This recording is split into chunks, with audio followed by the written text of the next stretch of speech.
খুব ভালো। এই তো ভালো আছি, আর আমি একটু চাপে আছি। কদিন ধরে একটা জমি খুঁজছি বাড়ি করবো বলে। জমি আমার একটা বিক্রি আছে, তবে জমির দাম আছে, আপনি নিতে পারবেন? বলেই দেখুন। 10 লাখ টাকা কাটা চলছে। একটু কম দাম করে বললে। কম দাম দেওয়া পারবো না, 10 লাখ টাকা কাটা। দাদা একটু কম দাম দিয়ে বলুন। আচ্ছা, আপনি যখন এতই বলছেন তো আপনার জন্য 9.5 লাখ টাকা কাটা করতে পারি, আপনি কি নেবেন?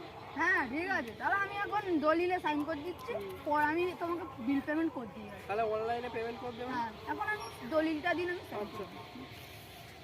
এই হচ্ছে আপনার দলিল, দেখে নিন। এই এতটা জায়গা আছে আমার, এইদিকে এতটা জায়গা আছে। জায়গাগুলো কোনো খারাপ নয় তো? না না, তো দাদা এই আমার জমি আছে, ঠিক আছে? তো জমি হ্যাঁ দেখে নিন। এখন ওকে ঠিক আছে, এই সাইন করে দিন আপনি, এটা দলিল। ঠিক আছে, এই নিন ধরুন, আমি ফোন পেটা করবো। তো দাদা আমরা জমি তাহলে ধরুন বেশি, ঠিক আছে?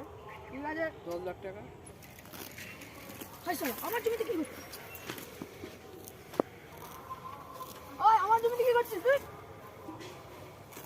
ওই ওই আমার জমিতে কি করছিস? কি করছিস আমার জমিতে? এটা তো আমার জমি। দেখ এটা দলিল, দেখা এই দেখ, কাছে দলিল আছে, দেখ দেখ। 8.5 লাখ টাকা দেখে না, এটা আমি 10.5 লাখ টাকা দিয়ে কিনেছি, আসল দে।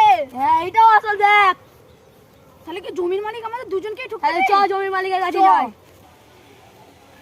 দেখ না, জমির মালিককে দেখাচ্ছি, বাড়িটাই তো চিনেন না। ও দাদা, ও দাদা, আপনি কি সাহা বাবুর বাড়িটা চেনেন? চেনেন। ও ঠিক আছে, খুব উপকার হলো, আসছি তাহলে। আজকে তোকে দেখাবো, চ।